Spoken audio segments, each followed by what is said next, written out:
Hi friends, good morning. నా పేరు Pradeep. So, prepoll voting morning అంటే 19th మార్నింగ్ చూసినట్లయితే మనకు క్లియర్ కట్‌గా ఒక విషయం అయితే అర్థమవుతుంది. పోటీ మామూలుగా లేదు. రసవత్తరంగా జరుగుతా ఉంది. దానికి కారణాలు కూడా చాలా ఉన్నాయి. ఆ కారణాలు ఎందుకు ఈ విధంగా ఓటింగు బీభత్సమైన ఓటింగ్ పడుతుంది? ఎవరికి ఎక్కువ పడుతుంది? ఎవరు అడ్డంగా బుక్ అయిపోయారు? అనేది కూడా చర్చించుకుందాం. దానికంటే ముందు మన ఛానల్ కొత్తగా ఎవరైనా చూస్తున్నట్లయితే తప్పకుండా లైక్ చేయండి, షేర్ చేయండి, సబ్స్క్రైబ్ చేయండి, బెల్ ఐకాన్ యాక్టివేట్ చేసుకోండి. సో, నా 6000 సబ్స్క్రైబర్స్‌కి నేను దగ్గరకు వచ్చేసాను. మీ ఎంకరేజ్ వల్ల. ఇంకా కొద్దిగా సగంలో ఉన్నాను. ఈ సగం కూడా పూర్తి చేస్తారని ఆశిస్తున్నా. ఇక మనం ఓటింగ్ పరంగా చూసుకున్నట్లయితే ఆహ్, ఈ ఎపిసోడ్ ఏవైతే ఈ నామినేషన్స్ జరిగాయో, ఈ పాత అంటే ఎలిమినేట్ అయిన వాళ్ళు పాతోళ్ళు వచ్చి నామినేషన్ చేసిన ప్రక్రియలో ఒక శేఖర్ భాష అయితే మామూలుగా ఇవ్వలేదబ్బా! క్లారిటీగా అందరిలో వచ్చిన వాళ్ళందరిలో కల్లా కూడా నాకు నచ్చింది. మరి మీకు ఎవరు నచ్చారనేది మీరు కామెంట్ సెక్షన్‌లో రాయండి.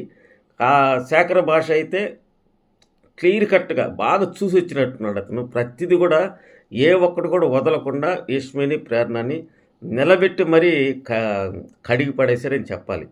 ఇక గౌతమ్‌కైతే అది మామూలు ఎలివేషన్ కాదది.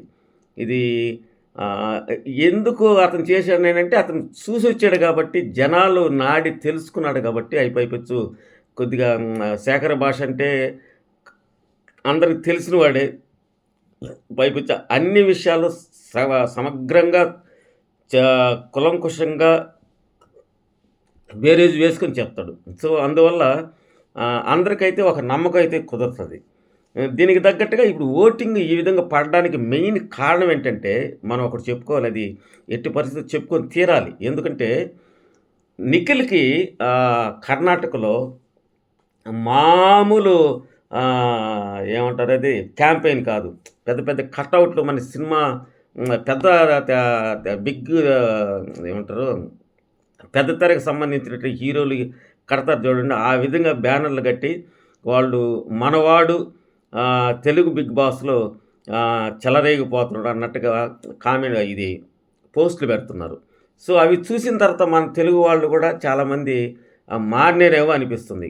అదేవిధంగా రివ్యూస్ కూడా దీన్ని కాస్త ప్రెస్టేజ్‌కి తీసుకున్నట్టున్నది. కొంతమంది నాకు తెలిసిన రివ్యూస్ కూడా పక్కాగా మేము పలానోళ్ళకే సపోర్ట్ చేస్తున్నామని ఖరాఖండిగా చెప్పేస్తున్నారు. సో, ఆదిరెడ్డి లాంటోళ్ళైతే ఏందంటే అతను కాస్త పెద్ద రివ్యూర్ కాబట్టి డిప్లొమాటిక్‌గా చెప్తున్నాడు. అంటే ఆహ్, లాంగ్వేజ్ పరంగా అనేది తీసుకోవడం కరెక్ట్ కాదు అని చెప్తూ, సో, ఇప్పుడు వాళ్ళు ఆ విధంగా చేస్తున్నందువల్ల మన రివ్యూర్స్ ఆ విధంగా చెప్తున్నారు. దాన్ని కూడా మనం ఖండించలేం కదా అని చెప్పాడు. సో, కాబట్టి అంత సీనియర్ రివ్యూర్ కూడా ఆ విధంగా చెప్తున్నాడంటే మిగతా వాళ్ళందరూ కూడా అదే విధంగా చెప్తున్నారు. గంటాపదంగా బజాయిస్తున్నాడు.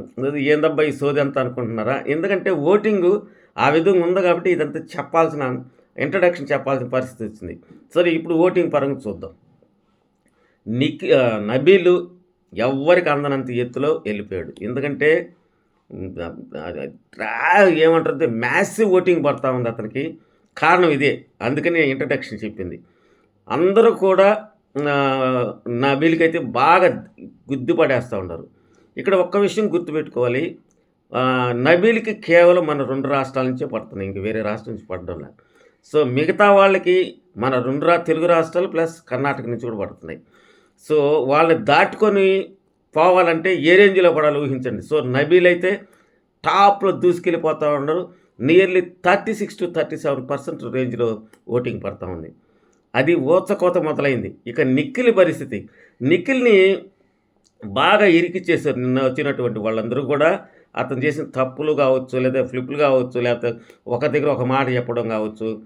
నిఖిల్‌నైతే అడ్డంగా ఇరికిచ్చేశారు నిన్న వచ్చినట్టు పాత కంటెస్టెంట్లు. వచ్చినోళ్ళందరూ కూడా ఎక్కువగా ఎవరిని నామినేట్ చేశారు?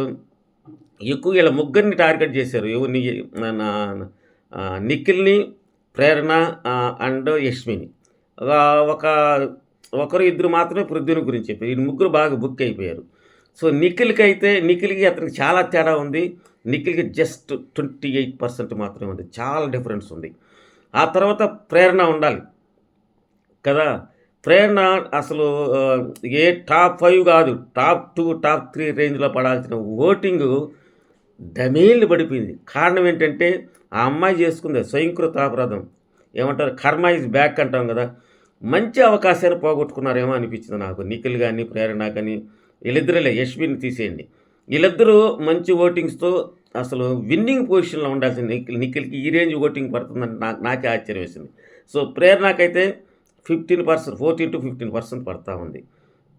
దీన్ని బట్టి ఏ విధమైనటువంటి చేంజెస్ వచ్చాయో మీరే ఊహించండి. ఇక లాస్ట్‌లో ఇద్దరున్నారు. ఆ ఇద్దరు ఎవరంటే పృథ్వీ తర్వాత యష్మి ఉన్నారు. సో, పృథ్వీకేమో 12% ఉంటే యష్మికి 10% ఉంది. సో, వీళ్ళిద్దరిలోనే ఎలిమినేషన్ అయితే ఉంటది. డబుల్ ఎలిమినేషన్ పెట్టరనుకుంటున్నా. ఎందుకంటే 5 మందే కాబట్టి. హ్మ్. అసలు ఈ విధంగా నామినేషన్ చేయడానికి బిగ్ బాస్ పెద్ద ప్లానే యేసారని నేను అనుకుంటున్నాను. ఎందుకంటే అందరూ టాప్ 5లో వాళ్ళు నలుగురు వచ్చేసారంటే అసలే ఇప్పుడు కన్నడ, తెలుగు అనే ఫీలింగ్ వచ్చేసింది. రాబోయే సీజన్‌లకి ఈ ఎఫెక్ట్ ఉంటది. అది బిగ్ బాస్ టీము గ్రహించినట్లుంది. సో, వాళ్ళు ఎప్పుడైతే వచ్చారో అందరూ నామినేషన్‌లకి అక్కడ ఆపేసాడు అంతే. ఇంకా పెట్టుంటే మిగతా వాళ్ళు కూడా వచ్చుండేవాళ్ళేమో. ఎందుకంటే ఆల్రెడీ వాళ్ళు అయిపోయారు కదా! ఆ బ్యాచ్‌లో. ఆ బ్యాచ్‌లో ఇంకెవరు మిగిలుండారు? ఒక్క విష్ణుప్రియ మిగిలుంది. సో, విష్ణుప్రియ కూడా వచ్చేసుండేది. వీళ్ళల్లో కూడా రాయల్స్‌లో కూడా వచ్చేసింది. అంతా ఒకే క్లాను. వచ్చుండేవాళ్ళేమో. కానీ చాలా తెలివిగా బిగ్ బాస్ అయితే తెలివితేటలు ప్రదర్శించి అక్కడ కాపేసాడు. సో, 5 మందిని నామినేషన్‌లో పెట్టారు. ఆ 5 మంది కూడా రచ్చ మొదలైంది. చూద్దాం, ఇది ప్రీ పోలింగే కదా! ఇంతటితో ఏమి అయిపోలేదు కదా! సో, ఈరోజు నైట్‌కి అఫీషియల్‌గా ఓటింగ్ లైన్స్ ఓపెన్ అవుతాయి. తర్వాత చూద్దాం.